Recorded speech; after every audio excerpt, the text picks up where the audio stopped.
Welcome to the Burnout to Lit Up podcast. I'm your host, Erica Del Pozo, occupational therapist, Miami girl, and founder and CEO of Joy Energy Time, where it's our mission to build a better healthcare industry by ending healthcare provider burnout. In these episodes, we'll discuss topics like stress management, personal and occupational well-being, energy, lifestyle, and more. You'll also hear from loads of healthcare professionals like you who provide us with their advice on burnout prevention and share ways that you can become your most lit up self. Ready to get started? Let's do this. Welcome to the Burnout to Lit Up podcast. It's me, your girlfriend, Erica, and today we're going to hang out with another girlfriend, Meredith Castin. I feel like I was separated from Meredith at birth. I feel like we're soul sisters. We connected like we have been friends for years. And I've never met her. Hopefully I get to meet her soon one day in California.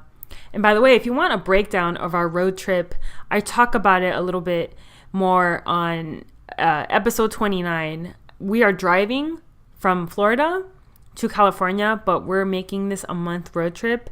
So yeah, really cool, really excited. Yeah, hopefully I got to meet her. And Meredith is just spunky, full of passion and personality. And I really connected with her. We have a lot of similarities. We're both entrepreneurs in the therapy world, the physical occupational therapy world. And we really get into some stigmas and some challenges and everything about being an entrepreneur in this space. It's really interesting. And we're also crazy cat people. It's not often you meet someone that is obsessed with cats. Like, I'm obsessed with cats. I would have had cats, like I've been out of my parents' house for a few years, but Mike, my husband, is allergic. But you know what? That's complete mierda. Okay, in Spanish, that's shit. That's complete mierda because, yeah, like so every time Mike has gone to my parents' house, we've been together for almost 7 years. At first, he had bad allergic reactions because I have 2 dogs and a cat. But, at the time I had 2 dogs my family had 2 dogs and 2 cats. But over the years, he's slept at my house many times, and he's been fine. I think he just kind of got used to it. And I promise that once we get a cat, we'll need hardwood floors, and I'll groom the cat every day, and we'll vacuum. I'll do everything so that his little allergies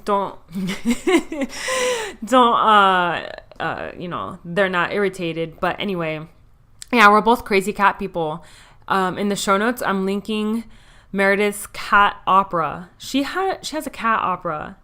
Like, she's a legitimate crazy cat person, and I am too, but I can't wait to see. I actually haven't seen the opera yet. I'm going to see it today with my husband. I'm so excited. And Meredith, thank you for sharing that cat opera. I'm sure crazy cat people just like us are going to love it. So, a quick little thought before I share the interview. I've been thinking about the power of voice, and I've been awakening. Okay, I don't want to get too into my spiritual journey right now, but I have especially this year, I'm going through some awakening, some major shifts in my life, and I'm exploring all of that. If I want to do an episode one day about my personal journey, if that's even interesting to you, maybe I will. But the power of voice is everything, right? So I used to always, my voice always used to go higher when I was afraid of something. Not necessarily afraid of something. Yeah, okay, I was afraid of people not liking me. So even though it's not an actual fear, a life or death fear, my voice would go up when I was unsure of something or trying to be liked, because my fear was that, whatever happens in the situation, people are not going to like me. And so I think the way I compensated was by raising my voice, like, hey, yeah, no, that's fine. Yeah, like I totally get it. Yeah, like that's cool. Like, you know what I mean? Like when you go into that space, you go into that voice, and it comes from a place of fear. Like, so I'm working on grounding my voice, and like I have an accent. Some people hear it, some people don't. Whatever. It's actually technically a dialect. I have the Miami dialect. But like regardless of me not liking my voice when it's a little deeper, I am starting to own the power of my voice, because I've seen the correlation between my voice getting higher and me being insecure about something or me being fearful of something. Like, and that's the amygdala. My amygdala, like, I don't want people to not like me. So when I go into that high voice, it's also associated with like, I'm trying to do something to please someone so that they don't like me. So that they like me.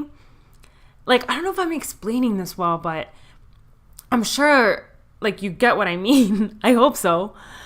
Like, yeah, don't worry about it. Oh, it's okay. It's fine. Yeah, we'll go wherever you want. Like, I don't care. Yeah, sure. Like, people have pointed it out to me, like my husband has pointed it out, and my mom, because they know me very well. And I've done that with very close friends too, because I don't want to hurt their feelings by having my own opinion. And I think that there's a difference between there's a difference between caring too much what people think and trying to please everyone versus like, you know, like you want to be flexible with people, but my voice, whenever I did that, it always came from a place of fear. Like, I don't want someone to not like me or judge me. And so I'm going to do whatever it takes. And I think that reflected in my voice, and it's inauthentic because I don't mean it. Like, if you heard my examples, when you say those things, like, you're covering your truth. You know, what if you said, I would actually prefer if we go to this restaurant because XYZ. Is that cool with you? Versus like, no, like, you know, just go wherever. Like, I can't, like, I've really, like, looking back, I've done that my whole life. And it's like, you're not standing your ground. You're standing on nothing. You have no opinion. You're like people pleasing.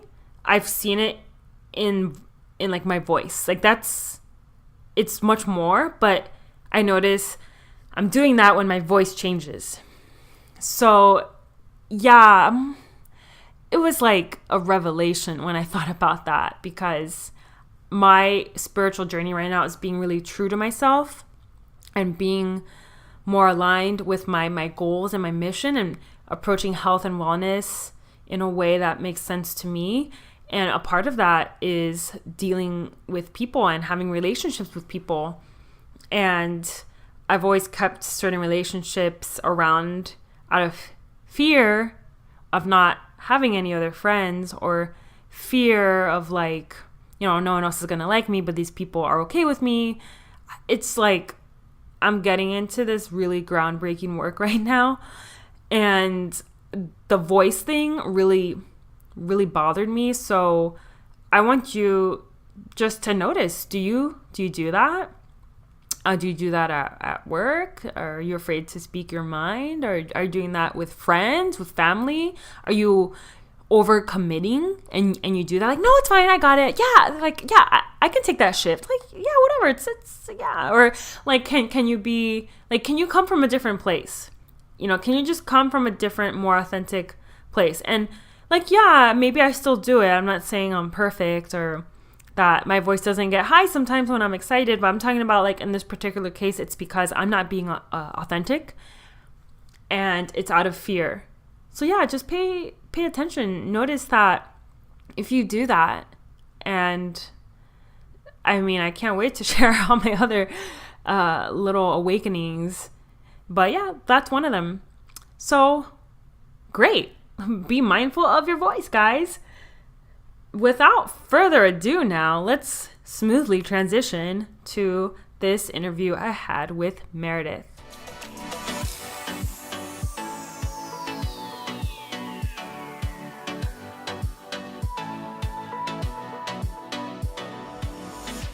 So tell us about your story. Like, where are you from, your physical therapy journey, and how you got to where you are today? Hi. Yes, thank you for having me. And where I got started, I went to University of St. Augustine, and I graduated in 2010. But it was actually a career change for me, which is one of the more interesting aspects of my career, because a lot of people were very surprised that I switched careers into physical therapy and then ended up saying, gosh, I still don't know if this is right for me and maybe I want to do something else. But I was originally a web designer, and I would every once in a while do a little bit of content writing for this company. It's here in San Diego called Einstein Industries. It's not the bagel company, but it's a medical, legal, and dental website company.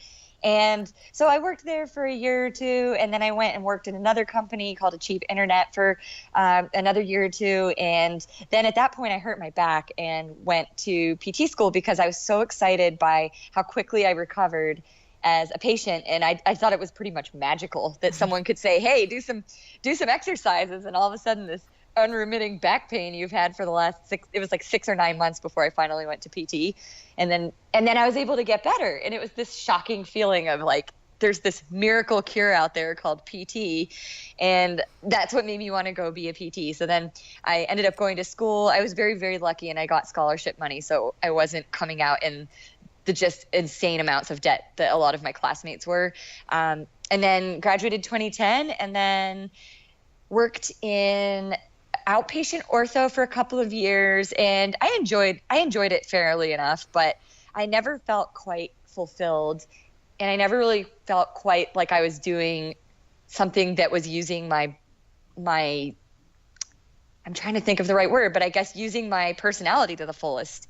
And I was also finding I was getting a little bored and feeling a little bit drained sometimes. So some days I found boring because I would see the same diagnosis over and over. Some days I would feel really drained because it was just patient back to back. And so I decided to try a couple other settings. I tried out acute care, among other things, but I really loved acute care. And that was where I spent the remainder of my clinical career, was in acute care at several different Scripps facilities throughout San Diego, and really enjoyed working there. But again, I just kept feeling that way of maybe this isn't quite right for me. I kept wanting to do more creative things with my background, and I kept wanting to see if I could maybe combine some of the skills that I have from web design and some writing. And that's when Brett actually approached me. And I know you went to school with Brett Castin at Nova Southeastern. And so he approached me when we were working together at Scripps Mercy and said, do you want to start a website for new PTs? And it's already working for optometrists with new grad optometry. So I said, sure, because I loved writing and figured why not. So that was pretty much the start of things. And then after that point, that kind of whet my appetite for writing. And I also realized once I started writing, I was like, this is what I need to be doing, more so than patient care, because when I would have to wake up and go in and go to the hospital, it wasn't that I was just, miserable and saying, I hate my life or anything like that. But I just was feeling sort of drained and unfulfilled in those things. And when I would wake up to work on the website, I always felt really excited. And like I had all of these things I wanted to share. And so then I started writing. I was picking up contract gigs around San Diego because NGPT didn't make a lot of money at the beginning. And so I had to still make some money to support myself. And I had a job as a rehab liaison, which I loved, and it was a per diem role. And at a certain point, I was able to work full time with NGPT and the parent company Covalent Careers. And then after that, we got to the point too with Covalent where I was getting called all the time by people asking how I left patient care. And it was really interesting because someone pointed this out to me recently, where they said, it's interesting that so many people were asking how you got out and not why you got out. And that was really a really sort of poignant observation. And I ended up spending all the time on the phone with these people, hours at a time, saying, well, let's talk about your skills. Let's talk about your experience. Maybe there's some other things you can do. And obviously it started first with writing because that was the path I had taken. But people had other questions about utilization review and sales and things like that. And so I came to this turning point with Covalent Careers and NGPT where it was, do I pursue my writing career and keep going, or do I stay in the startup, basically, which is where I was with them. And at that point, I was realizing that I only wanted to work in that kind of intense startup environment if it were something to do with non-clinical, because my heart wasn't in clinical care and clinical staffing. It was in writing, and it was in helping people not feel stigmatized, or not feel like bad people for wanting to do something else with their degrees. And the way I had initially felt until Brett approached me when I was first thinking, oh, I want to do something else, I felt like almost a bit of a pariah. And a lot of my colleagues and classmates were like, what is wrong with you that you don't want to treat? This is the most wonderful profession ever. And so I felt like a freak, and I felt like a bad person, and a bad person for many reasons, for wasting my time, what I thought was wasting my time in PT school, for stealing a seat from someone else, or from being such a jerk that I have no heart and I don't want to treat patients. And none of those were true. The fact of the matter was that I just didn't want to do those specific things in those specific settings. So I've rambled for a while. I hope that answered your question. Yeah, it totally did. And I think a lot of people listening are curious about that, especially healthcare professionals that are listening, and I can't think of the cliche now. It's not, I'm basically going to make up my own. There's many roads that lead to Rome. I just made that.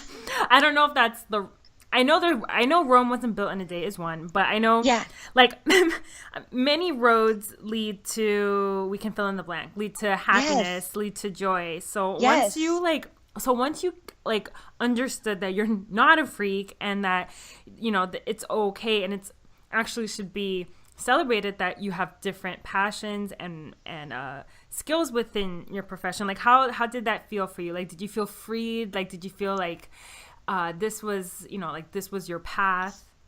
Definitely. In fact, I've never, until I started the non-clinical PT, which is what I started when I left Covalent Careers, I started a full-time writing job in an ad agency with the intent of eventually going to only freelance. And so when I did that, and when I made that leap, I felt very free, because I felt I'd finally come full circle, in a sense. I had found what I wanted to do. I wanted to write, I wanted to educate, but then I immediately felt like something, I guess, was a little bit lacking, because I wasn't really involved in the PT world anymore. And so when I left Covalent, I had started this one-page website, the Non-Clinical PT. That was in October 2017. And that was when I think I started feeling that feeling of what you're describing, of, like, for me, it was, holy cow, this is what I was meant to do my entire life. I just didn't realize it. And it was because people started reaching out through the website and saying, I remember when you were with NGPT and that kind of thing. How did you get out? And it kept coming. All those people kept reaching out and kept wanting help, and they wanted to find out what I was doing. And that's when I just started to realize that there was this whole cohort of people like myself who loved the concept and the theory of patient care. And maybe they even loved a day or two a week of patient care, but doing it 5 days a week felt exhausting and draining to them. And they were just looking to do something else. And so now, yes, the feeling that I have when I wake up every day is I'm excited to sit down at my desk. I'm excited. I still do some freelance. I'm not generating enough income on the site for that to be my full-time job or anything. But I love getting up and working for freelance writing clients, because I work with 2 therapy industry clients. And then just writing things. I love educating people on the different paths you can take, and chatting with people and coaching them. And I'm even working on a course now of how to from kind of ground zero launch a non-clinical career without having to feel like you are leaving, like you're leaving your degree behind. That's the thing that I wanted to do with my career, is encourage other people who are feeling burned out, that instead of just going and doing something completely different and pretending like OT was a bad dream, or PT was a bad dream, or SLP or nursing or whatever you do, instead of saying that was a huge mistake, bye-bye, I wish I hadn't done that, money wasted, to say, no, I have this clinical degree, I have all this experience, what else can I do where I'm still using that degree and I'm representing our profession in the industry in a way where people think highly of us, and it's a good thing. Yes. I mean, I love everything you're saying, and I resonate with that deeply as an entrepreneur myself. And I think that our journeys, whoever we are, whatever profession we're in, our journeys, I believe, are the steps we take in our life. They are a part of who we are becoming. So I see a lot of people, I believe, and just kind of see it as all or nothing. You either love to treat patients, or you love clinical care, or you're a terrible person. And that is not the case, because like you said, you can represent your profession in showing up in other ways. And I believe when you show up to a job or anything in life that you're not crazy or passionate about, then you're not doing anyone a favor. You're not doing your patients a favor. You're not doing yourself a favor. You think you're making everyone around you happy, because maybe you're staying within the lines of which you think you're supposed to be in, but really it's like, it's okay to be creative and to not just be so black and white, but to have that, to make your own gray, like to make your own like spotlight into like, okay, I'm gonna do something that fulfills me, even if no one has done it before. I'm gonna figure it out. Yes. And I think that's a really good point that you raised, because there are so many people out there who have built these really incredible careers for themselves, where they're teaching part-time and treating part-time. Or some people I know, one of the clients that I write for a long time, she was running a website for most of the time, and then she would work as a per diem OT like once a month or once every other month. And for her, that was perfect, because she still kept a toe dipped in the OT world and was still involved with things and still getting that beautiful feeling that I'm sure you know, with when you're treating patients and there's just this feeling that you can never feel again, of the way you can help people and the hope that you can bring them. So you still get that fix, but you're not getting it all day, every day, where sometimes that fix can turn into it's no longer feeling good. It's almost feeling like it's sucking you dry a little bit. And so I think a lot of people have taken those paths where they figure out, okay, how much patient care is it, to use your term, to go from burnout to lit up, but how much patient care does it take for me to feel like I'm lit up, I'm doing the best job possible, I'm bringing light to my patients' lives? And then what else can I do with the other 1 day, 2 days, 4 days per week that I'm not treating patients? And that's a perfectly respectable path to take. And what I find really interesting about it too is that quite a few professors take that path. So most of the people who taught us, at least at St. Augustine, were still marginally in the clinic, but they were also teaching several days a week. And so nobody would ever dream of saying that they were a bad person because they left the clinic to go teach. So it's interesting that certain paths that you take, someone's going to look at you and say you wasted your degree or judge you. But if you go into maybe one of the more traditional ones like education or even clinic management, sometimes that's pretty much hands off, and nobody's considered a pariah for doing that. So I think a lot of it is just destigmatizing some of the more non-traditional paths like utilization management or case managers, that type of thing, where people understand that you're still using your degree and you're still helping people. Yes. Yeah. Helping people doesn't always have to be defined by one-on-one patient care. And I think that's what OTs and PTs and SLPs and nurses and like all the healthcare professionals, that's what I think is being explored now more than perhaps it was maybe a generation ago or in our parents' generation. And I think that a lot of beautiful opportunities are coming from that. So yes. So, you mentioned you love writing. I love writing too. When I was yeah, like when I was in 3rd grade, I wanted to write a book for the American Girl company. Remember them? Yes. That's awesome. And I emailed them and I had a manuscript and I was let down graciously.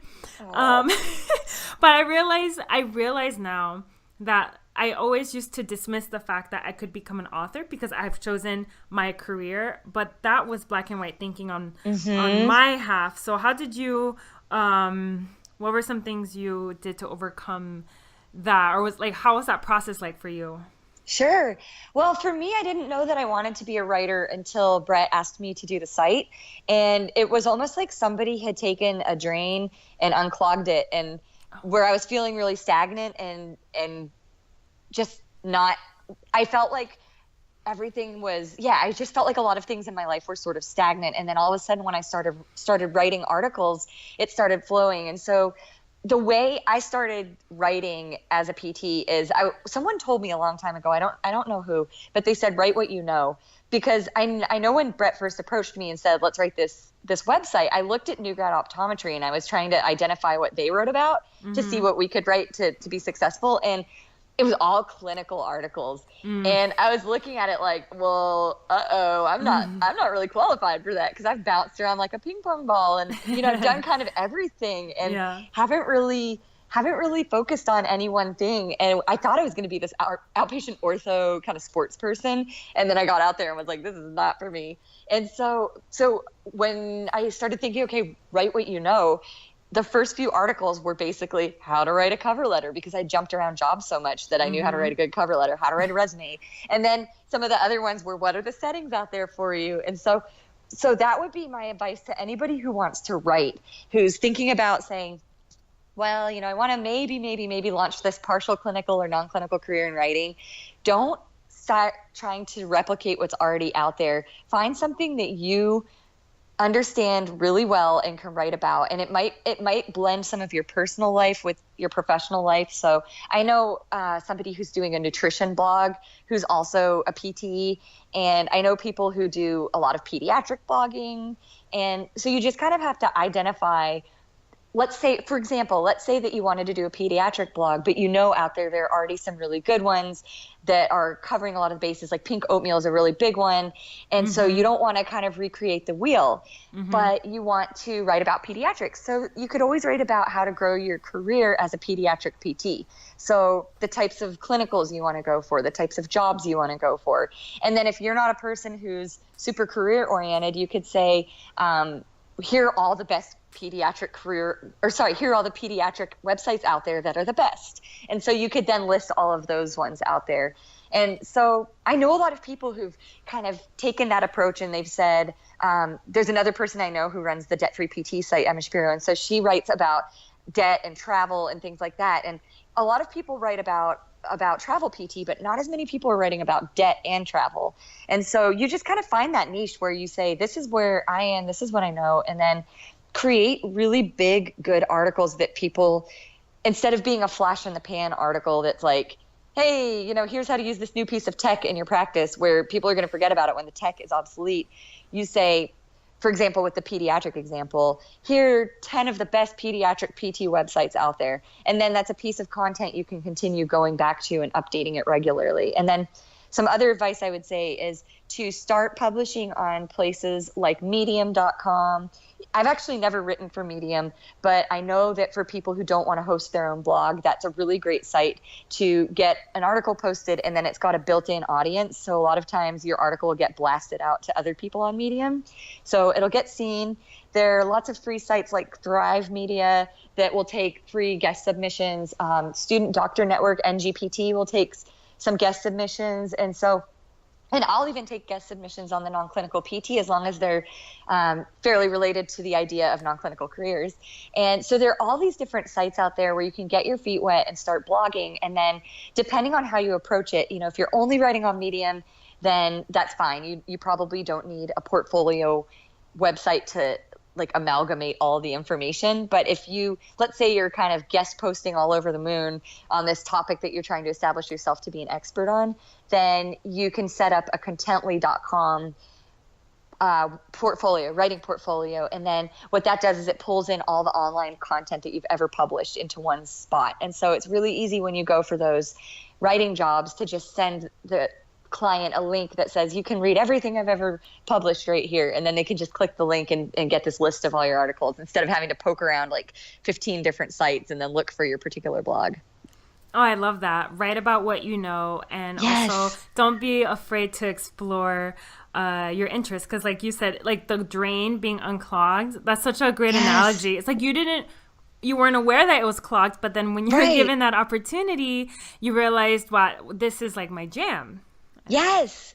Oh, 100%. And I didn't even realize it was my jam until I started writing on certain topics, because I did try to write on some clinical topics at the beginning, and it was like pulling teeth, and it was like plugging the drain right back up, because even though I find PT really interesting. I'd actually rather read about PT than write about it. But when it comes to career stuff and when it comes to certain other topics, I could write for hours and days on end and never run out of things to say. So Yeah, I hear you. I love writing. And you know what? The funny thing is that when I first heard of you and when I found you, it was like months before we started talking. And I read one of your articles on Covalent Career. I have the title here, Physical Therapy Burnout is Destroying Our Profession. So that article is a hit. Like it has had over 400,000 views, and it's so well written, so comprehensive, and that's, like that article I think hits home for a lot of people. So, what are some of the main takeaways from that? And especially, like going into school, like when I went to OT school, and as many people go into school, I feel like not, at least in my case, talking about non-clinical routes, or perhaps even preparing us for financial loan burden and all that stuff. That wasn't really necessarily a part of the picture. Right. So it's kind of like I felt like I had a tunnel of, I had a great education, but I felt like also at the same time I wasn't prepared for other things I should have been prepared for. So yeah, like can you just share some takeaways from that article and what you think? Sure.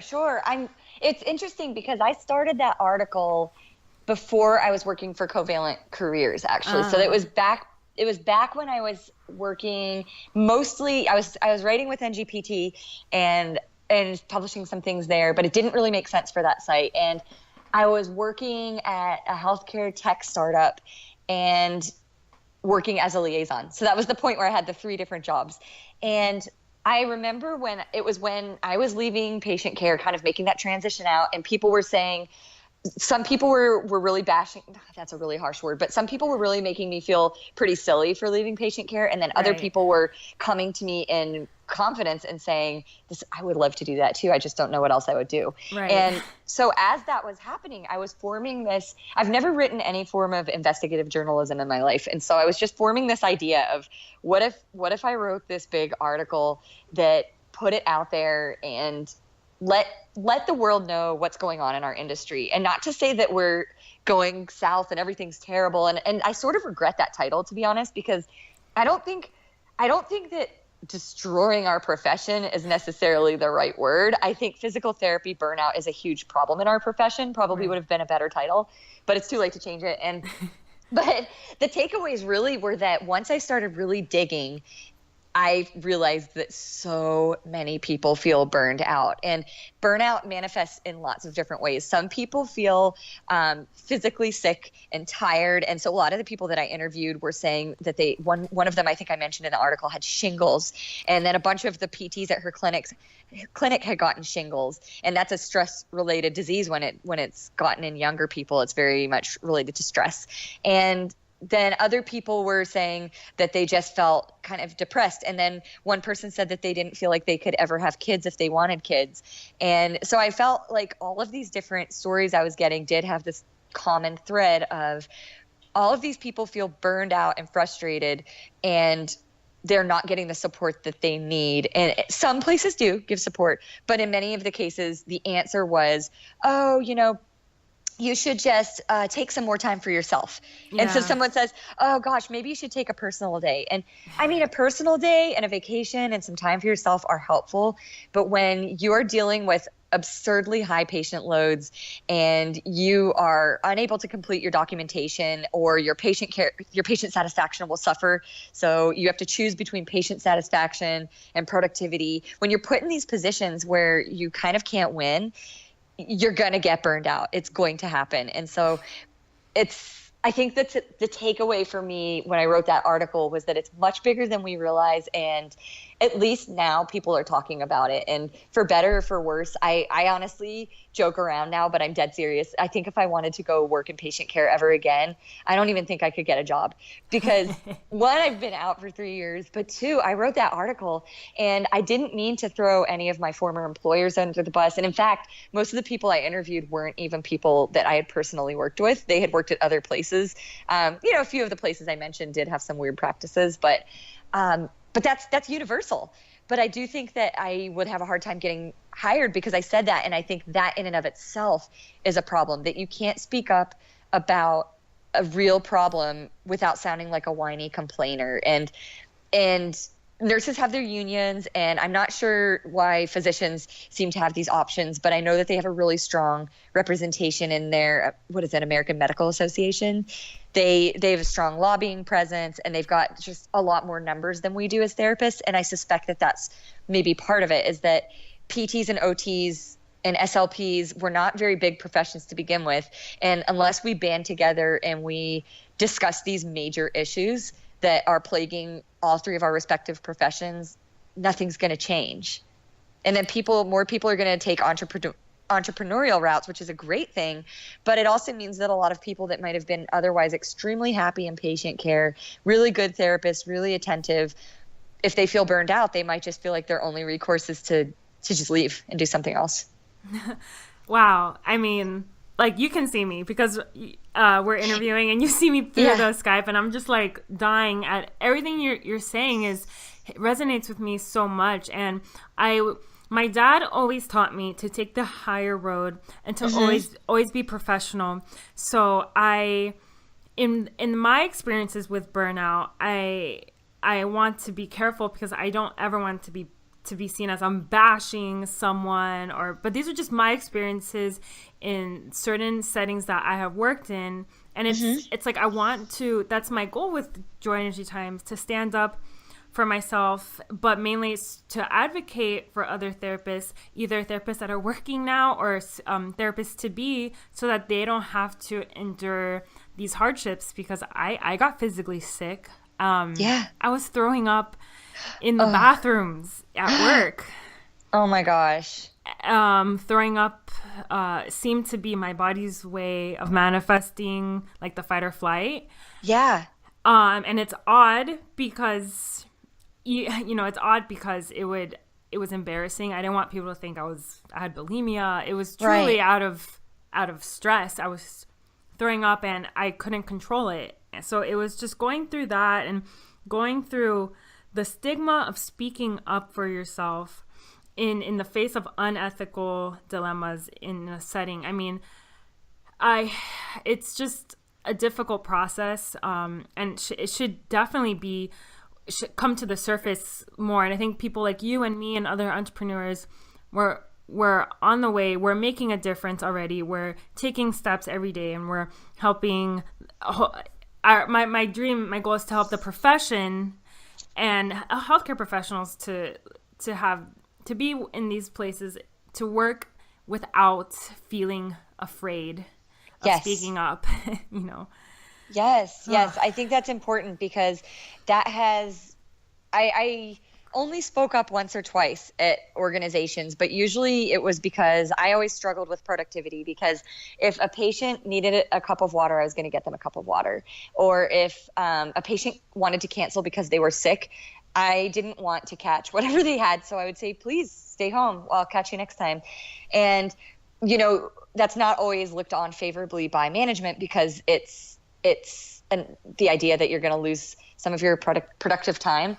And when I did speak up on those matters, it wasn't always necessarily received ideally. And it was always, well, what can you do to improve your productivity? And I actually, in one of my roles, I was all over the place. I was working in like 4 different departments in the same hospital. And so it's hard to make your productivity anyway when you're like that, because you're spending so much time walking to and from units. And then sometimes the little communication devices we have wouldn't work. And so I always found it really interesting, because at the end of the day, in many of the cases, it felt like the decision I had to make was, do I submit fraudulent billing, or do I admit that I got not ideal productivity and then risk being viewed by management as lazy or incompetent? And the fact of the matter was, no, one of those times I can think of specifically, nobody came down on me for this one, but I know it was a day that I ended up having really low productivity. It's because one of my patients literally was going to die, and she had found out, and it was imminent. We were on the cancer floor, and we were sitting in her room for a good hour, just talking about what it meant to die, what was going to happen with her cat, what was going to happen with her relationship. And it was really sad. And we sat there and we were just sobbing together, because I loved this patient, and I think she really loved me. We just really got along well. And I thought about it later, and that was such a big reason that I was attracted to PT in the first place, was that feeling. It all stemmed from a feeling of being compassionate toward others and wanting to help others. And when it felt like that type of compassion that's inherent in a lot of therapists is being challenged, and they're saying, screw your compassion, get your billable units, it was a really terrible feeling. And listen, I understand that businesses have bottom lines, and you're not going to stay in business if you can't bill for that time. Mm-hmm. And so I understand the position we're in, and that it's not an easy decision. But I also think that that's part of what's happening with therapists all over the world, or at least all over our country, where it really seems bad, is that we're getting into these jobs and we're trying to be compassionate, but then we're being told you can't bill for time that you're simply listening, that you're just simply listening to somebody and trying to just kind of be supportive. Or let's say that somebody has a really dry mouth after surgery and they refuse therapy, but they say, can you please get me some ice water? And you do. And it might take, in my case, sometimes it would take me 10 minutes because I was per diem and I didn't know the floor, and I had to go ask someone the code, and then I had to get the water, and then I had to get it back to the patient, and you have to gown in and gown out if they're on isolation. And so it takes you 10, 15 minutes of unbillable time. But how on earth would we not get that patient their water when they've been ringing their bell and the already understaffed nurses can't get to them either because they've got their hands full? And so I know I'm kind of waxing philosophical at this point, but these are the issues that I think really contribute to our burnout problem. And I don't know the solution, but that's part of why I took the path that I did. And that's why I'm really excited for the path that you and Michael are taking with Burnout to Lit Up, because if there's a way to get people who stay in patient care to fight the burnout, that's what we really need. Mine feels a bit like a cop-out sometimes, where it's like, well, one way to fight burnout is you just give people other options. But what about the people who are passionate about patient care and want to stay in? There has to be recourse for them. Yeah, exactly. Well, you're not a cop-out, first of all. Thanks. I just think it's our society's views of, okay, you get this degree and you have to follow it to a T, picture perfect, by the book, but it's not always like that. And you're an example of not, you don't have to follow it by the book. You make your own book. And then it's like, that's the beauty of just being alive, is that we can, we don't have to live by someone else's book. And that's like my thing is that with Joy Energy Time, I understand that my strengths, although everything you mentioned, we become therapists because we care about people. Ultimately, one way or the other, we want to help people. And that drive is so strong in me. And I figured I came to have several, epiphanies. It wasn't just like one epiphany. It was like several of like, this is what I should do. It was like, no one sat down and told me, Erica, you need to start your own business. You need to be an entrepreneur. It was kind of like just something from higher up, just giving me this message, but over time. And I had to like literally take each little puzzle piece and put it together. And I figured out, okay, this is like serving people in this way. And right now I'm involved in patient care. And right now I'm dabbling.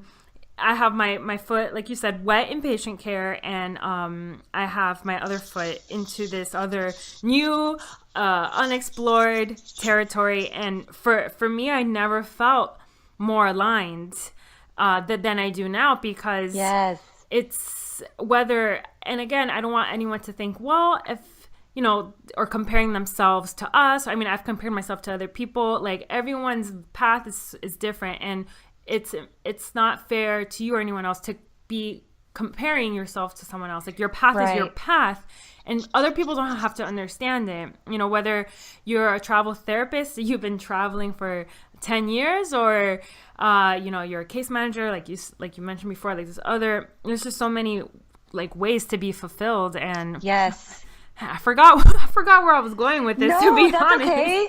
That's okay. I mean, I completely agree, because taking your own path is key. I think about it all the time, how when I was in PT school, they said, don't be a traveler right out of school. Right. But then some of my classmates did. And one of the ones who did that, she ended up not only traveling successfully and kicking ass at it, but she was asked to be a clinic director within a year of graduation.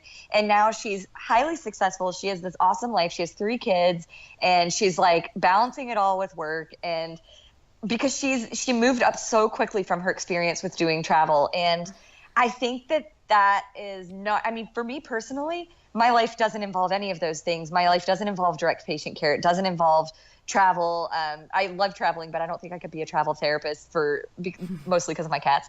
And then, but another thing is I don't want to have kids either. And so there are all these different ways that you can go with your degree. There are all these different ways that you can go with your life. And I think when we're in school, we're taught, some of us are taught more than others, that you can take all these different paths and you can take lots of clinical paths, but there are certain things that people say, don't do that. Don't launch a clinic right out of school. Don't travel right out of school. Certainly don't leave patient care right out of school. And really, what's it to anybody? Once you have your degree and your license, or even just your degree in some cases, because you don't even need a license for some of the non-clinical jobs out there. Once you have that degree, you can do whatever you want. And it's really nobody's business what you do. If they're going to be hating on you, I hate to get all snappy, like, girl, if they're going to hate on you. But if people are going to hate on you and say that what you're doing isn't a good use of your degree, then really that's a reflection of them versus what you're doing. And I think it's incredible that you're staying in patient care and you're also doing this entrepreneurial pursuit. And I think that anybody who does something like that, one, it says just what a hard worker you are, because it's hard to do anything on top of patient care. But 2, it also just shows that you have enough confidence and belief in the fact that you can actually affect some serious change in the industry, especially in your particular case.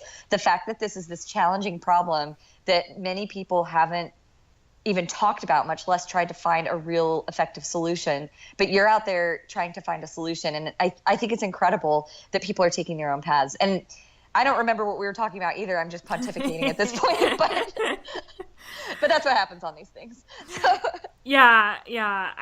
I prefer to just go with what we're talking about, and like I have questions, but we have really answered. I mean, you have answered basically all my questions. Oh, because I'm a chatty Kathy. Well, like I do want to say, like I did want to bring up like the solution to burnout, like you mentioned, and like I'm finding out, I mean, there's so many causes of burnout. The outcomes vary substantially.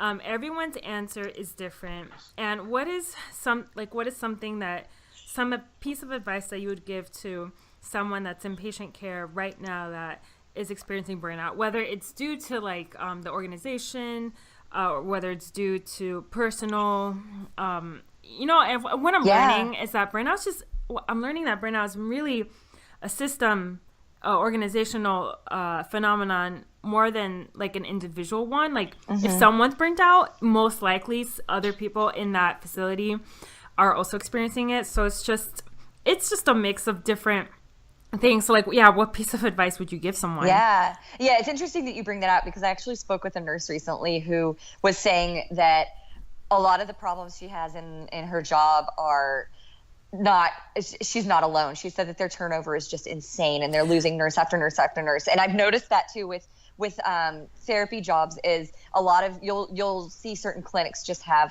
insane amounts of turnover and other ones don't. And a lot of it comes down to how much they're working to fight the burnout. So my piece of advice, honestly, for someone who's feeling like they might be burned out, is to take some time to sit down and think about what it is exactly that you feel is draining you the most in your job, because it comes down to that feeling of being drained. And so for some people, feeling drained comes no matter what from doing the same thing all day, every day. So I would actually say, more than anything else, for me, it's talking with people all day and doing the same thing every day.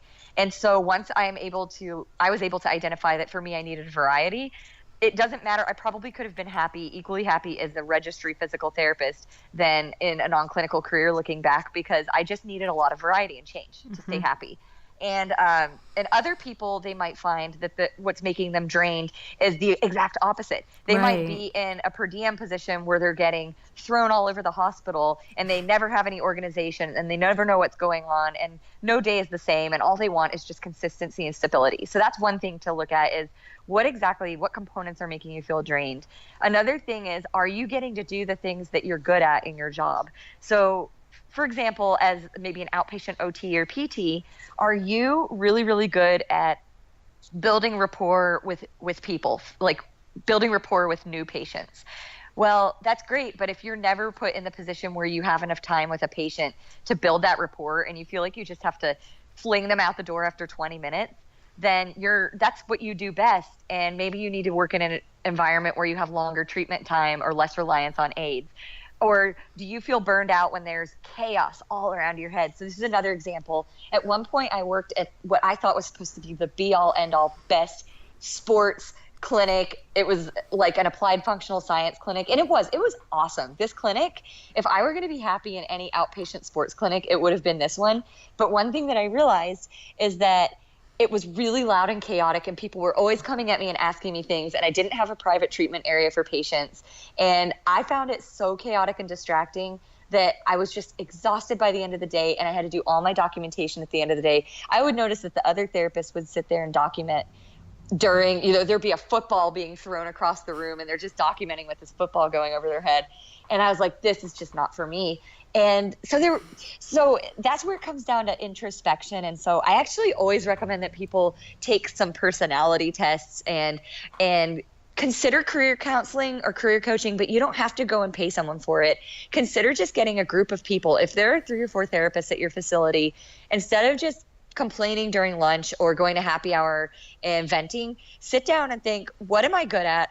What am I bad at? What comes easily to me? What do I enjoy? What do I not like? And talk that through with your friends and your coworkers, and think about some of the ways that you can either incorporate more of those elements into your job. So, maybe it's longer treatment times if you like building rapport with people. If you like using your hands and you work at the type of clinic where they don't want you to do manual therapy, maybe you can switch to a different environment. But if it's not those things, and if you're like, I just don't enjoy diagnosing, I don't enjoy treating, I don't enjoy patients telling me about their problems, that's okay. There's nothing wrong with you. It just might mean that you want a non-clinical career. And so a lot of it's just identifying what it is. And in some people's cases too, it is, like you said, it's a systemic problem. It's an organizational problem. If there are a lot of you saying these productivity expectations are unrealistic, then that's when you need to talk with management, and you need to have a collective voice. And if management isn't receptive to changing things, it's one thing if they say, okay, these are our productivity expectations. What can we do to help you guys achieve them? Are there any processes that aren't working for you? Can we work with the documentation flow? Can we maybe have someone help take vital signs? Because we all know that therapists need to be taking vitals. So can we have someone take vitals as the patients come in and make that easier on you? If they're not offering up suggestions and they're just saying, they're basically implying that you need to start documenting fraudulently, then maybe time for a change, maybe time for a new job. And so it's really not such an easy question. It's just kind of identifying what it is that's making you burned out, and then are you in a position where you can change? And in most cases, you can change something about the job. And then in the jobs where they're saying, nope, sorry, you have to have 100% productivity, and it doesn't matter if your patient wants ice water, then that's what the nurses are for. Then you have to ask yourself, is this something I can be okay with? And if not, then it's time to look elsewhere. Yeah, I think a lot of new therapists, once they get a new job, they're just a little bit too excited that, it's what we've been waiting for, like finally to get our first job out of school. And sometimes we overlook things because even like negotiating salary, we overlook everything because we're just so excited to finally be working, and we might put up with and then taken advantage of. I mean, fortunately, in my first job, I had an amazing support, amazing team.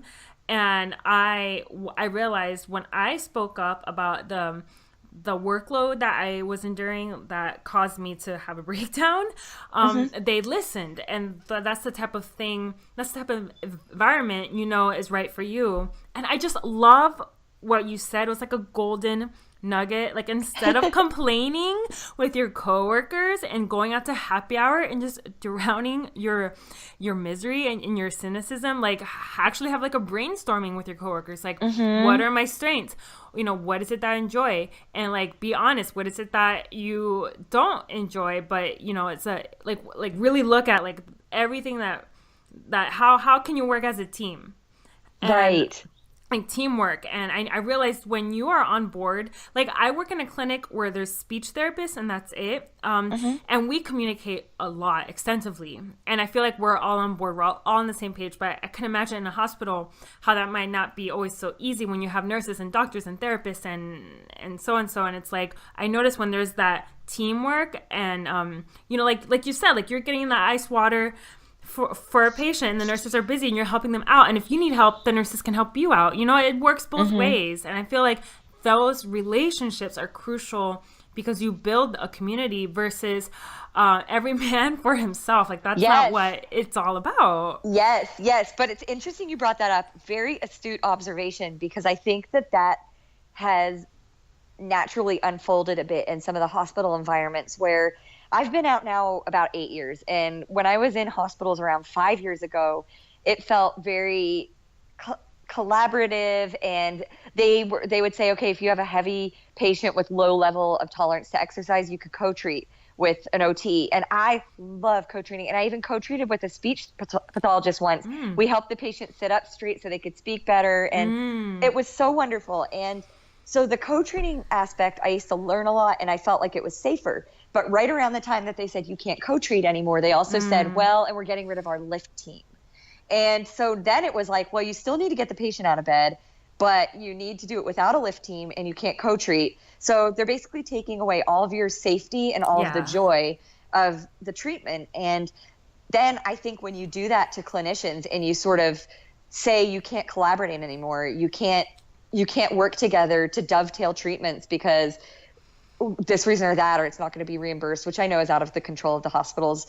But if they're saying that you can't do that anymore, then you're now putting the therapists in a position where they're putting themselves at safety risk. They're putting their patients at risk. And then you're pitting them against each other, because I noticed this subtle change around that time when they say no more co-treats. All of a sudden, then it's like, well, who gets the patient who's a morning person? Or if you know that this person has all of these different procedures scheduled all day, they're only going to work with one of you. So who's going to get the patient? Who's going to get that billable unit? And all of a sudden you've got therapists pitted against therapists. You've got nurses pitted against therapists, because therapists don't want to grab the water for the nurse because we don't have the time and our productivity. And then the nurse doesn't want to help the patient when the therapist says, can you grab me a chair? My patient needs to rest. And so I think that this focus on money and this focus on productivity and lean operations probably has made hospitals more profitable, but I definitely don't think it's improved patient safety, and I certainly don't think it's improved the health of therapists. And so if anything, I could see, now that we're talking about these things and these articles are out there, people might think twice before they pursue these professions, that is a real shame, because those young people right now are the driving force of a lot of OT and PT. You see a lot of the people who compose the staff, I should say, a lot of the therapists that compose the staff at these organizations are on the younger side. And so if you stop attracting younger people and people keep leaving because they get burned out, it's going to be interesting to see what happens. I hope I'm not getting too negative. I was trying not to be too complainy.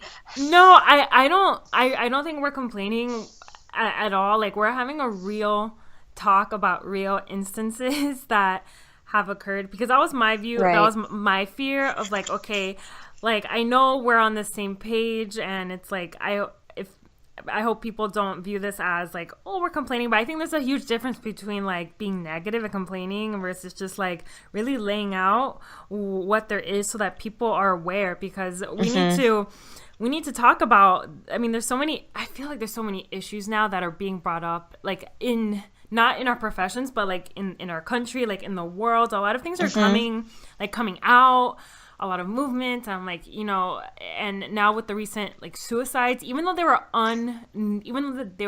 healthcare professionals, it's like, when you look at it, I think everything's interconnected, because healthcare professionals that do experience burnout have higher suicide rates. Yes. And it's why is it, why is it okay that we're told to suck it up, but it's not okay to have a real open conversation about, like what's actually going on, so that people know like how to protect themselves and how to advocate for themselves if they were in a situation like this. Right.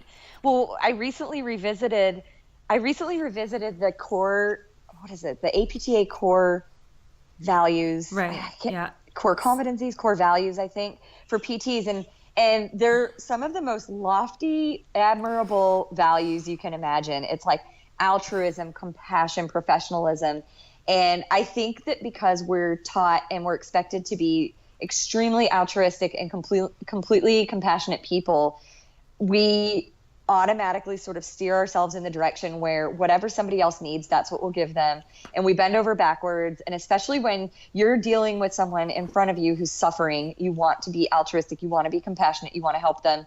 And so if you're in the position where you're choosing between this core value, this core tenet for why you went into OT or PT or SLP or nursing or medicine, if you're choosing between this or profitability, in that moment, you're going to choose what you were taught to do, which is be altruistic. But then the higher ups are going to come down on you and say, but you're not productive enough. And so it's a recipe for burnout. As you said, it's unhealthy. And if people don't have any sort of way out of feeling this type of burnout, then you're right. We have to talk about it, because if people aren't talking about it, no one's going to even know it's an issue, much less that it needs to be solved. And one thing that I bring up a lot as an example is that I used to work in a hospital system that, again, it was one of my favorite places I ever worked. So I don't mean to say that there's something wrong with them, but they offered free massages for people 6 times a year, 15-minute massages 6 times a year. Wow. I think it's now 3 times a year. Yeah, it was awesome. Except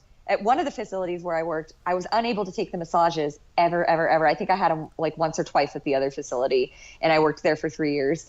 And it was because those massages were located in an environment that was so far from where we were treating and nurses were treating that we didn't, as you probably know, in order to be productive, you can't take breaks when you're in acute care. You just can't. Right. You can't take your 15-minute breaks. So even if I wanted to, in theory, take a 15-minute break, walk over to this building, get my 15-minute massage, and then take another, it probably took 5 to 10 minutes to walk from building to building. You couldn't do it because there just wasn't enough time and your productivity would tank. And so I know that they are trying to fight burnout, and they were trying to help people be healthier by offering these services, the healing touch service, the massages. At another hospital where I worked in outpatient, they had free cake for employees once a month, but the free cake was like 4 buildings away, and my schedule didn't allow it. I couldn't go there. And so you ended up in this position where you couldn't take advantage of the things that the hospital was, with the best intentions ever, trying so hard to do to make the employees happy. And so I think talking about it and pointing out on these podcasts and in these discussions that even though those things might help fight burnout in your administrative staff, where they can step away from their desk and go get a piece of cake, or they can go get a massage, the people who are working in the most demanding physically and emotionally jobs, the nurses, the OTs, the PTs, the SLPs, the physicians, often are held to expectations where they can't even take advantage of those perks. And so what good does that even do? If anything, it can foster that feeling of resentment where you say they say that they're trying to help, but this isn't helping at all. It's just making me realize that in theory I could get a massage, but in practice I can't. So. Oh yeah. Like, that's a really great lesson, for anyone listening, that, if, for example, like they had the best intentions, but it wasn't practical. And a lot of organizations, I'm actually doing so much research on this through my CEU that I'm coming out with. So it's like I have all these things floating in my head. But yeah, it's true. Organizations most often take approaches lay burnout solely on the individual, that it's their responsibility, or have these like in your example, perfect example of solutions, but aren't practical and therefore aren't helping, and not sustainable. So I think if you're listening, I think it all begins with self-advocacy. Even taking lunch outside was a big deal, a big move in one of my previous places of employment. It was almost taboo to take lunch outside. You had to you had to try to get all your notes done while you ate lunch. Yeah. And you were it was just like I needed. And this in therapy and outpatient, it's not 9 to 5. It's 9 to 6 or 8 to 5 or 10 to 7. So you have that extra hour. And I actually I'm subscribed to the National Holiday website. So every day I get like National Strawberry Pie Day or National like whatever day. So I got National Take Back the Lunch Break Day. Like that became a day like a few weeks ago, and I really love that because I recently went to Europe, and I love going to Europe. By the way, I love everything, well, most things when I go there, and I notice how like they really take a lunch break. I see professionals out having a glass of wine, which is socially acceptable in Europe during lunch, but here we're like scarfing down a sandwich while we're typing notes, and we're wondering why why we're so burnt out. And I think we need to take a look at our behaviors, our habits, and really understand that we can't change the whole system, but we can sure as hell like change how we show up to advocate for ourselves. Maybe that changes something within your team that can change something later on. So it's like really like I had to set my foot down and just be like, I'm going to take lunch outside. And that's where it started. And that was definitely. And I remember having a similar situation when I was treating in a private outpatient clinic, and we didn't get documentation time. And so basically you wrote your notes during lunch or at the end of the day on your own time, unpaid. And I used to document through lunch too. And once in a while, I was also right on the beach, by the way, on the beach. Yeah. And so I should have been taking a lunch every day and walking on the beach and just, and doing it that way. But I didn't, because I was like, I need to get through my notes. I need to get done earlier. Yeah. But I found that once I took that long lunch, and we did get an hour, which was nice, like a full hour lunch. Nice. So I was able to eat my lunch and then eat it at a bench, down the street, kind of on the beach. And that helped a lot, because then I would come back and I would feel refreshed and ready to treat again. But touching on what you were saying, how our days are supposed to be 8 hours or 10 hours, but then they end up being 9 and 11 hours. Yeah. That is another thing that I think is a bit of I'm trying to think of a way to say this delicately, but it's a bit of a dirty little secret in our profession. But the secret's out. People are talking about it. And I don't think it's appropriate to hire somebody with established hours if you don't plan to let them work those hours and then pay them if they're staying longer than that. And it's amazing to me how many places say, oh, your hours are 8 to 5. And then they're like, but you take your documentation home if you can't finish it.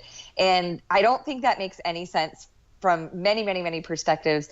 But also it's a labor law abuse. If you're hourly and you're supposed to, and you clock out and you continue working, you're working off the clock. And as an hourly employee, that's not okay. And so if you're salaried and you're working off the clock, technically that's okay because you're a salaried employee.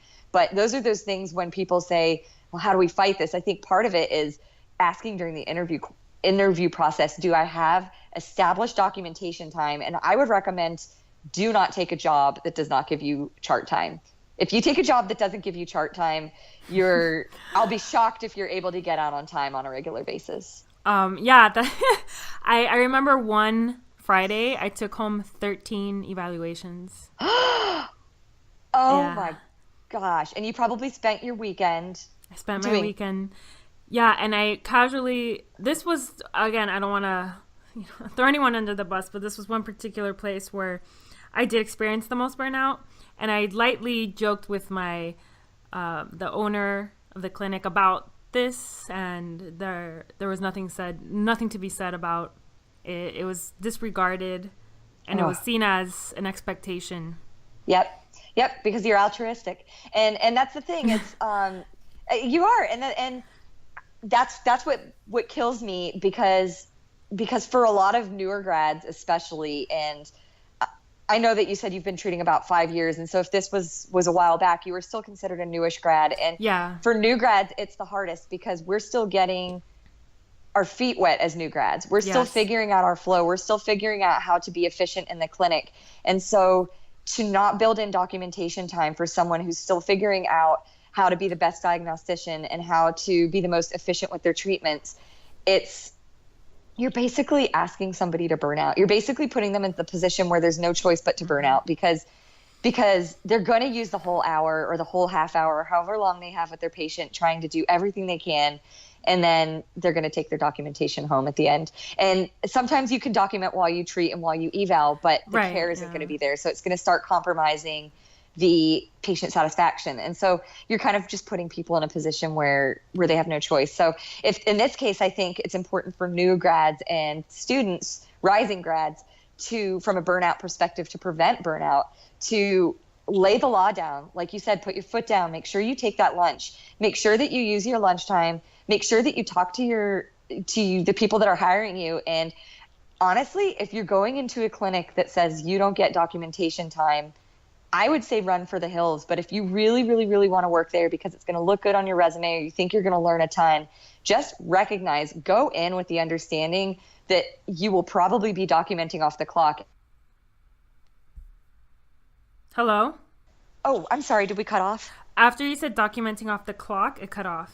Oh, okay. So just be aware that you might be documenting off the clock in some of these roles. And if that's not okay with you, which I don't think it should be okay with you, but if it is, if for whatever reason you want that badly to work in this environment and get this type of experience, understand what you're getting yourself into, and then build in systems. This is more your expertise, Erica, but build in some ways to prevent burnout, whether it's, again, I'm really excited to see what you cover in your course, but some of the recommendations I would have is have a place that you go and work on your documentation before you get to your home. Because if you're doing your documentation at your home, this is purely my experience, but if you're documenting at home, that's sacred.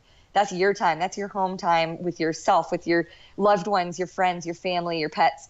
And if you end up taking home your documentation, it's bleeding. It's a lot of work-life balance that's getting compromised in that respect. So I would at least say, if you're going to be working these extra hours, make sure that you can work them at the clinic and you're safe, and you're not going to be a woman alone in a dark parking lot locking up, as I was in some cases. And yeah, exactly. I'm sure we both were. And make sure that you're in a position where you don't feel unsafe. Make sure that maybe you can go in early the next day to do your documentation. And that comes back to those lunch chats with your friends or those after work happy hours. When do you document most efficiently? If you don't document well at the end of the day, you might document at the beginning of the day.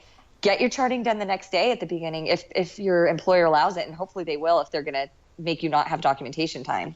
So again, I'm kind of getting on my soapbox a bit, but I think we should figure out some sort of cheat sheet for new grads, like 101, how to like negotiate during a job interview and make sure like they're getting the most out of that job. Because I feel like if I was given that handbook, I would have understood like, what am I looking for? How am I going to navigate this? And I feel like if you haven't done that already, then let's do it. Let's do it. We can do a webinar for new grads, honestly, because I think, or a sheet or whatever it is, but kind of a survival guide. I think that new grads are the ones that get it the most. And that's what I find heartbreaking, because new grads are the ones that are spending the most on school, and they're still reading these articles in Money Magazine saying it's the best profession out there, and OT and PT, it's so wonderful. And the thing is, in the right job, it is. In the right job, whether that's clinical, whether it's non-clinical,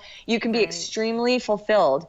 But it's trending more toward this not being the case. And what's happening is these mentorship programs. And listen, I was blessed. I had a really lovely onboarding mentorship process when I started my job. Granted, that was 8 years ago now when I started, so I don't know if they still offer it at that job. But a lot of new grads are promised mentorship, and they're promised certain allowances for being new grads, and then they don't get them. And so when these things are happening, it's burning people out at epic rates. And people have asked me, Meredith, who are the majority of your clients? And I get a wide range, but I get way too many new grads. As far as I'm concerned, the amount of new grads I get is not indicative of a normal wanting a change. Like a normal career, you could say 7 years in, you might just want to change. You might want to try something new with your degree. That's normal. But when someone's coming out after a year or 2 years and they're saying, I just can't handle it, every clinic I go to is the same, that's not okay, in my opinion. Right. And I think a lot of it is knowing how to advocate yourself from the beginning, advocate for yourself. And when you first go in, and they're asking you to document off the clock, if they're asking things that are unsafe, or these instances where you're alone and you're locking up a clinic in maybe not the safest environment because you're staying to document, it's not okay. We're talking about young, primarily women, going into these fields. And now I'm really getting on my soapbox, so you can cut me off. I'll cut myself off. No, oh my God, no. I mean, you and I could talk forever Definitely. About the injustice, and I think that's what I believe that everyone, like you. I have like 3 thoughts. Let me merge them. Sure. I believe that not just everything happens for a reason, but I feel like there are roles, like certain roles and certain in jobs and careers and fields that are needed, and every role is different and special, kind of like a captain on a ship, and there are people working the deck, and there's every person has a role just as important. And I believe that the reason why this, we really can't stop talking about this is because our role is to bring these injustices to light and advocate for people in our field to fight burnout in different ways, but still, like, nevertheless, like we're basically on the same team. Yes. So yeah, I want to ask you totally, Sure. like, shifting gears. I want to ask you about your cats, because I am a cat lover, and you mentioned rock operas for cats, and I couldn't not bring that up in this conversation because, like, I need to know what that is about. Oh my gosh, yes. So I know this is going to feed right into that stereotype of, like, the woman that doesn't want kids who has cats instead. I realize that, and I'm owning it. Like, I have 3 cats. Honestly, I would have way more if I could, but my husband, luckily, is a reasonable, rational man and has cut me off at 3. He said, we can't be outnumbered in terms of, like, twice as many cats as humans. But I'm just a big fan of cats. I've always loved them, and I've never felt particularly maternal with kids, but I've always felt very, nurturing and maternal towards cats and everything. And I just love them. So this all started a few years ago, back when I was still in clinical care. I used to always sing about one of our cats, Sherlock. He was the first one that I had. And I would always sing about him and how he would protect me when I would take my baths and everything. And so one of my friends said, why don't you just write a whole opera about them instead of just limiting it to just one cat? Yeah. And so then it's funny because we started writing other songs about our other cats, and then sadly one of our cats went off to college prematurely. And is that what you say about when a cat passes? Yes, we said it because they usually die if they're healthy cats. They die when they're around like 18 years old, and so if they're indoor healthy cats. And so we're always like, they go off to college. But then one of ours went to college when he was only 6, and so we said, he was very smart. I know, it was so sad. We're like, he's very smart, and then, of course, we said, we're gonna only have 2 cats for a while. And what happened? 2 months later, we had another cat, and we ended up having to rewrite the rock opera to incorporate Cooper going off to college and then getting our new cat Django. But we did end up making this rock opera, and we released it. It's so funny that you brought it up, but we released it a year ago on Spotify and SoundCloud, so you can actually listen to it. Yes. What was that? I'm gonna need the link for that. I can send you the link. Sure. It's okay.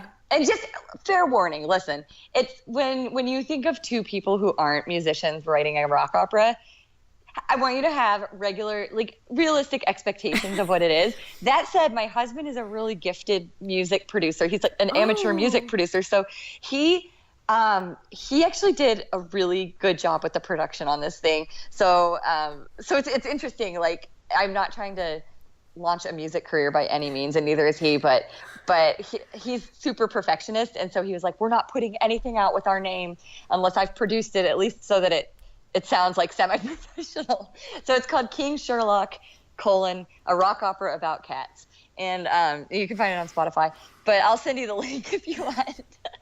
Oh my God. Yeah, I love it. Thank you. Do you guys have cats?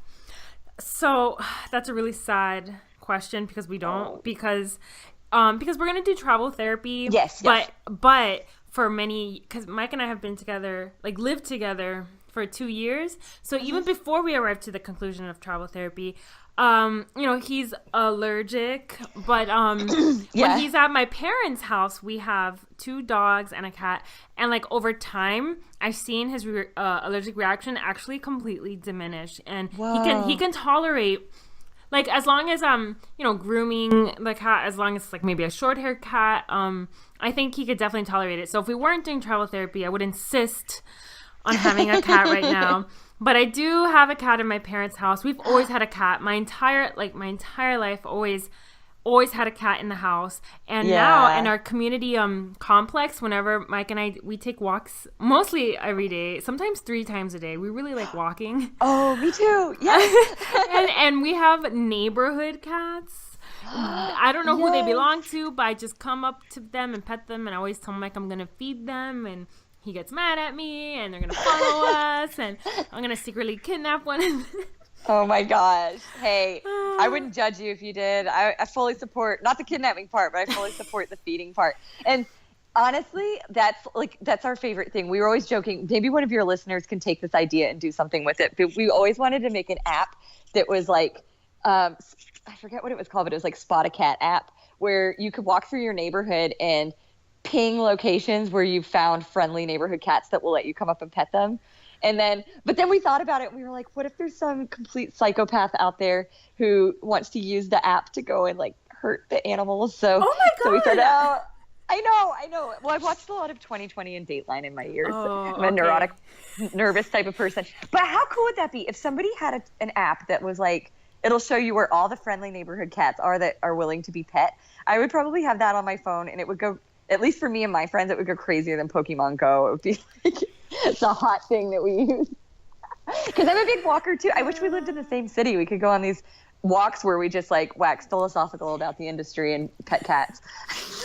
I know. Well, you're in San Diego. We're going to be headed to California for travel. I don't know if it's just so like under the wraps right now, but we're going to California. Mike already has his license. Oh, wonderful. And I submitted my work for my license, but my story is a little bit different. I'm not necessarily going to take a travel assignment like he is. But anyway, we're going to hopefully do 2 placements in California. And I love San Diego. I went to AOTA there in 2013, and San Diego's like, oh, it's like a dream for me. So I would die to end up there. That would be amazing. Oh my gosh. Well, definitely, if you guys get here, even if it's just for a visit while you're traveling, I would love to meet up in person. We have to get together. You can meet my cats. Yeah. But also, I can show you guys around the city and everything. And that's exciting. And honestly, those are some cool opportunities. Even if you don't decide to take a travel assignment and you want to pick up some clinical hours while you continue to build your business, we have a number of different registry companies. We could probably continue this after the podcast's over, but we do have a number of registry companies local to San Diego where you can pick up a day here or there. So if you just want to make some money, but you don't want to commit to a contract, that's one of those things I was saying, had I known what my personality craved back in the day, I probably would have done registry for life. I might have stayed clinical and just done registry, but registry is cool because you can just kind of work on your own terms. It's like per diem for multiple companies. So. Oh, well, that's awesome. Thank you. Yes, we're definitely going to have to continue this conversation. But I want to ask you, where can people find you? Oh, thank you. Yes. So you can find me on www, the non-clinical PT. So it's just the THE, non-clinical, no dash, pt.com, and then you can contact me through that form. But I also have a Facebook page where I believe it's just facebook.com/ the non-clinical PT, and then I have a LinkedIn page, and I actually have 2 Facebook groups. So one of them is for people who are searching to connect with other non-clinical PTs. And then the other one is actually just job postings that I find around the internet. So sometimes people will send me something on Indeed and they'll say, oh, this is a really cool job posting, and do you think that people in your group would be interested? And so at some point down the road, I might start moving more. I've connected people with jobs here and there and done a little bit of kind of like light facilitation of job placement, I guess. But that's not really the focus of the company. It's not a recruitment company. But down the road at some point, I think that would be an interesting component to have, because I know that's one of the things people really want is job placements. But right now, it's primarily helping people understand where to start, launch their job search. I do the career counseling, but then I am going to be releasing a course probably in the fall sometime, early fall, on just every single thing you need to know, from resumes and cover letters, interviews, informational interviews, what's out there, the different careers, what they pay, all that fun stuff. And then as far as jobs, if you are looking specifically for non-clinical jobs, I try to post jobs every time people send them to me, or if somebody does come to me and say, hey, can you help me find someone for this role? I will post it in that Facebook group. So you can feel free to join that group. And then anytime you want to reach out, anybody who has questions, feel free to send me an email. Oh, that's awesome. That's awesome. So I want to ask you the signature question, and then we'll wrap it up. What makes you your most lit up self? Oh my gosh. I would say, like you, I love walking. So I take a lot of walks to clear my head. Love rock climbing, although I have to admit I like indoor rock climbing because I'm kind of pampered. No, it's mostly because I don't know how to do the outdoor climbing, and it takes like the whole day to get out there and set up everything. So I use indoor climbing kind of as my gym. I love swimming. And honestly, cats more than anything. Cats and music and snowboarding. I don't know, lots of things. But you'll notice that a lot of these things, those are all, like, you say work to live or live to work. Those are all things that would come under the umbrella of I live to work. But no, wait, I work to live. I'm so sorry. They come under the umbrella of I work to live. Yeah. But I will say that ever since I started the non-clinical PT, for the first time in my career, and again, I'm 39, so I'm no spring chicken, and the first time in my career, I feel lit up by my work, which feels really incredible to say, because that's what I thought was going to happen many, many, many times. And I would feel maybe satisfied, or I enjoyed a job to a certain degree, but it never made me feel lit up. And so I encourage people 100% to find something that lights you up and pursue that. And you don't have to give up patient care to do it, but find something in your work and in your personal life, both, that you feel makes you lit up, and make sure that you prioritize that, because the minute you stop prioritizing those things that make you want to jump out of bed in the morning, that's when you start having those bathroom sessions where you're like crying or throwing up or whatever's happening, So.